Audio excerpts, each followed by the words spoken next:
Olá, pessoal. Eu sou a professora Aline, professora da disciplina de Ciências, e hoje, na nossa aula, nós iremos abordar o conteúdo Sistema Muscular. A habilidade de se locomover é uma característica dos animais. Então, aqui a seguir, eu vou mostrar uma série de animais e vocês vão conseguir observar que todos eles têm a capacidade de locomoção. As minhocas, as aves, os caramujos, as aranhas. Então, todos os animais eles têm a capacidade de se locomover, ou seja, de realizar movimentos para poder se deslocarem de um lugar para outro. Contudo, existe um grupo de animais, o único grupo de animais que não conseguem se locomover são os animais chamados de esponjas. No desenho do Bob Esponja, é representado esse grupo de animais que são as esponjas. Só que nesse desenho, vocês conseguem notar que o Bob Esponja é uma esponja que consegue ver, consegue sentir cheiros e consegue se locomover, o que é bem distante de uma esponja real. As esponjas reais estão mostradas aqui, ó, na outra imagem. Elas são animais que não têm essa capacidade de locomoção. Elas vivem aderidas à superfície de rochas ou outros objetos que estão no mar. Então, todos os animais conseguem se locomover, com exceção do grupo de animais que são as esponjas. Para realizar o seu movimento, a maioria dos animais utiliza dois tipos de sistemas atuando em conjunto para que ele possa realizar o seu movimento. O sistema muscular e o esqueleto. Então, a atuação dos músculos e do esqueleto é que permite a habilidade de locomoção da maioria dos animais. E o que acontece? Os ossos, normalmente, que compõem o esqueleto, vão ser pontos de apoio para que os músculos permaneçam ligados. Então, a gente consegue observar aqui, ó, nessa imagem, e aí nós temos os ossos servindo de apoio, de ponto de apoio para a ligação dos nossos músculos. A atuação dos ossos e músculos é o que permitirá a maioria dos animais a capacidade de se locomover. Esses músculos que formam os animais, eles apresentam células com capacidade de contração, ou seja, células que conseguem se relaxar e contrair, e isso permitirá o seu movimento. Então, aqui nós observamos células com capacidade de contração, ou seja, que conseguem relaxar, esticar e contrair, encurtar. Essas células com capacidade de contração, elas vão se unir formando o tecido muscular que formará o nosso sistema muscular. Esse sistema muscular ou tecido muscular, ele permanece ligado ao nosso corpo através dos ossos. Então, a união do tecido muscular junto com os ossos que formam o esqueleto é que permitirá a capacidade de movimento dos animais.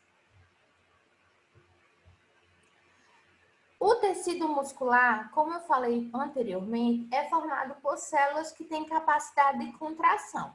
Essas células são chamadas de fibras musculares. Então, aqui a gente consegue observar um músculo e formando esse músculo, nós temos uma série de fibras musculares que estão sendo mostradas aqui, ó, em detalhes nessa imagem. Essas fibras musculares são as células musculares que conseguem se relaxar e contrair, permitindo então o movimento do músculo.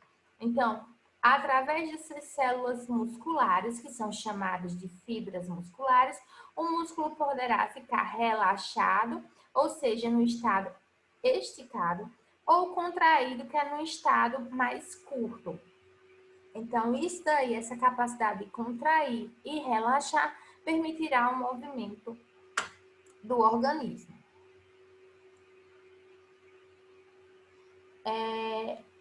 Em academias, as pessoas costumam fazer esse tipo de atividade física para fazer com que o músculo ele aumente de volume. Então, as pessoas fazem exercício de musculação para estimular o aumento de volume desses músculos.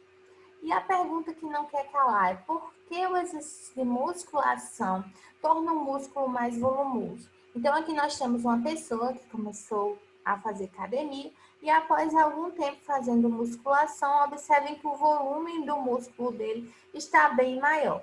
Por que é que isso acontece?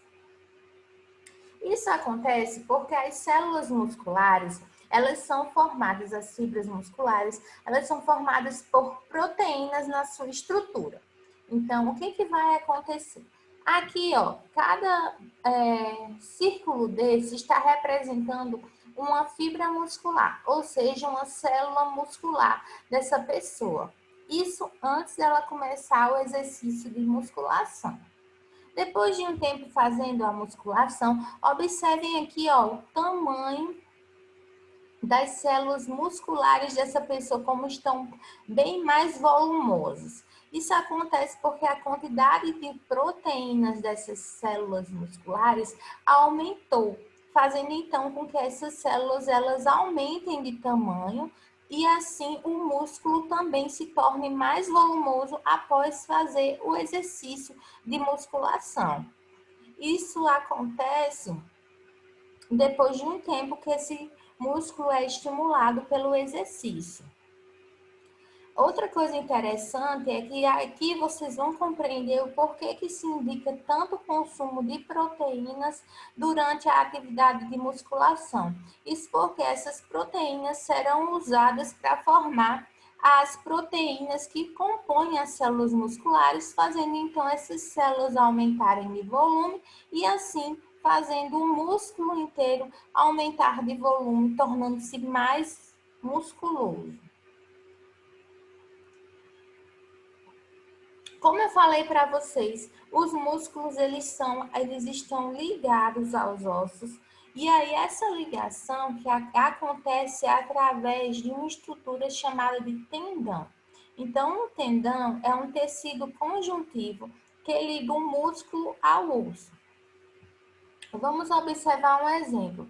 Aqui eu tenho um músculo da panturrilha, certo? E observem que aqui eu tenho o tendão, que é um tecido conjuntivo.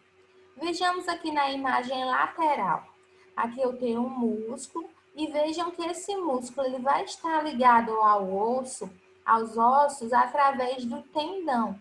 Então, o tendão é um tecido conjuntivo que liga o músculo ao osso. Aqui vocês conseguem observar também o tendão ligando o músculo ao osso, certo? Então, a ligação dos músculos aos ossos é realizada através de estruturas chamadas de tendões, que são um tecido conjuntivo que liga o músculo ao osso. Então, aqui vocês conseguem observar outro músculo, dessa vez o músculo da coxa, né? Esse músculo da coxa, ele está unido ao osso, percebam aqui ao osso do joelho, por exemplo, através de um tecido conjuntivo que é o tendão. Então, o tendão liga o músculo ao osso. E aqui nós temos imagens reais de tendões que fazem a ligação do músculo do braço ao dedo polegar. Então, aqui é o dedo polegar, o dedo que a gente faz o joinha, e vejam que esse dedo polegar ele é formado por osso, certo? Esse osso, ele está ligado ao músculo através de tendões, ó. Então, todos esses materiais, estruturas que estão sendo mostradas aqui, ó, com o mouse, são tendões que unem o osso do dedo polegar ao músculo do braço. E aí, que tal a gente observar os nossos tendões agora na prática? Vocês podem observar os tendões de vocês aqui em duas regiões que eu estou mostrando. Primeiro, vocês vão deixar o braço em posição, nessa posição aqui, ó, o braço meio que erguido, nesse sentido que está sendo mostrado na imagem, e aí com o dedo indicador, vocês podem colocar o dedo indicador aqui bem nessa região, e aí vocês vão conseguir ver, ó, ver não, sentir o tendão do bíceps, que é o tendão que une esse músculo ao osso do braço. Outro tendão é o tendão calcâneo, que ele está lá unindo o músculo da panturrilha ao calcanhar. Então, vocês conseguem sentir também o tendão calcâneo usando o indicador, o dedo indicador, e aí vocês conseguem perceber nitidamente esse tendão fazendo a ligação do músculo da panturrilha ao osso do calcanhar. Como eu falei para vocês, os músculos eles são responsáveis por realizar um movimento do nosso corpo. Para realizar um movimento, os músculos eles sempre trabalham aos pares. Então, quando um músculo se contrai, o outro músculo relaxa e vice-versa. Então, por exemplo, vamos observar aqui os músculos que formam o nosso braço. Nós temos esse músculo aqui da região da frente do braço, que é o bíceps, e o músculo que está aqui na parte posterior, que é o tríceps. Para realizar o movimento de erguer ou baixar o braço, os dois músculos, bíceps e tríceps, eles vão trabalhar, certo? Então, trabalham-se aos pares. Só que eles trabalham de forma inversa. Então, quando o bíceps contrai, o tríceps relaxa. Quando o tríceps contrai, o bíceps relaxa, certo? Então, eles sempre trabalham aos pares e de forma inversa. Vamos ver na prática como seria isso. Então, aqui a gente consegue observar o músculo bíceps e aqui atrás o tríceps. Para erguer esse braço, ou seja, para levantar esse braço, o que irá acontecer? O bíceps irá se contrair e o tríceps irá relaxar. Porém, se eu quiser suspender o braço, ou seja, inclinar novamente o meu braço para baixo, para a posição, novamente para a posição baixa, o que irá acontecer dessa vez? Dessa vez, o tríceps irá se contrair e o bíceps irá relaxar.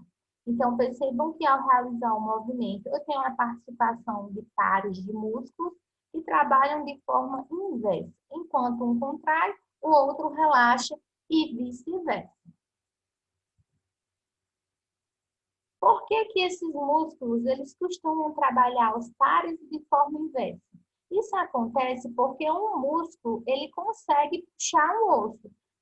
O osso aqui ele está ligado, mas ele não consegue empurrá-lo de volta. Então, para isso acontecer, ele precisará que o músculo, que o outro músculo do par que trabalha com ele, realize esse movimento que ele não é capaz de realizar. Então, como seria isso? Então, para erguer o braço, o bíceps, ele consegue empurrar o osso, puxar o osso, aquele está ligado para cima. Porém, se o braço for suspenso de novo para baixo, o bíceps é incapaz de realizar esse movimento. Então, para isso, para puxar esse osso para baixo novamente, quem irá fazer isso dessa vez é o tríceps. Então, os músculos trabalham aos pares e de forma inversa, porque enquanto o músculo pode puxar o osso a que ele está ligado, ele não consegue empurrá-lo de volta. Então, só o outro músculo do pai que conseguirá realizar o empurrão de volta do osso à posição original. Por fim, para terminar o conteúdo do sistema muscular, nós vamos entender quais são os tipos de músculos que formam o corpo humano. Então, nós temos 3 tipos de músculos formando o corpo humano. Um músculo chamado de esquelético. O músculo esquelético é o músculo que está ligado aos ossos, ou seja, que está ligado ao esqueleto. Por isso que ele recebe esse nome. Então, aqui, esses músculos que eu mostrei anteriormente, o bíceps e o tríceps, eles estão ligados aos ossos, ao esqueleto. Então, eles são músculos esqueléticos. Esses músculos esqueléticos, eles conseguem realizar um movimento chamado voluntário, ou seja, um movimento que depende da nossa vontade, do nosso comando para acontecer. Então, para que eu possa suspender o meu braço ou inclinar meu braço para baixo, esse músculo irá, então, realizar esse movimento de acordo com o meu comando, com a minha vontade. Então, por isso que ele é chamado de músculo voluntário, de músculo com movimento voluntário. Então, aqui nós temos uma imagem de como seriam essas células musculares que formam um músculo esquelético, e aqui é uma imagem real desse tipo de músculo, do músculo esquelético. O segundo tipo de músculo que forma o corpo humano é o músculo cardíaco. O músculo cardíaco recebe esse nome porque ele é o músculo que é encontrado no coração. Esse músculo que é encontrado no coração, ele realiza um movimento chamado de involuntário, ou seja, o movimento realizado por esse músculo independe da minha vontade ou do meu comando. Então, por exemplo, o nosso coração ele está batendo a todo momento durante a nossa vida inteira. Esse batimento, esse movimento do coração, ele é realizado independente do meu comando. Então, eu não preciso estar comandando, desejando que meu coração bata para que ele continue batendo, certo? Então, ele é um movimento involuntário. Não depende da minha vontade e nem do meu comando. Então, aqui novamente a gente consegue ver um desenho esquemático de células do músculo cardíaco e aqui uma foto microscópica real desse músculo cardíaco. Por fim, o último tipo de músculo que pode ser encontrado no corpo humano é o músculo liso. O músculo liso, ele é encontrado em órgãos internos, como, por exemplo, os órgãos que compõem o nosso sistema digestório, como estômago, intestinos. Então, esse movimento realizado pelo músculo liso também é um movimento involuntário. Ao ingerir um alimento, esses músculos que compõem o sistema digestório, eles empurram o alimento independente da nossa vontade ou do nosso comando. Então, por isso que o movimento realizado por esse tipo de músculo é um movimento involuntário. Então, aqui a gente consegue ver exemplos, um desenho esquemático de células do músculo liso, e aqui uma foto, uma imagem obtida de microscópio do músculo liso que pode ser encontrado no nosso corpo. E aí vamos relembrar o que a gente aprendeu sobre os tipos de músculo. Que músculo é esse, gente? Então, o músculo que compõe o coração. Como ele é chamado? Músculo cardíaco. Que músculo está sendo mostrado nessa imagem? Observe que aqui eu tenho um exemplo de um órgão que é o estômago. Que músculo a gente costuma encontrar nos órgãos do sistema digestório? O músculo liso.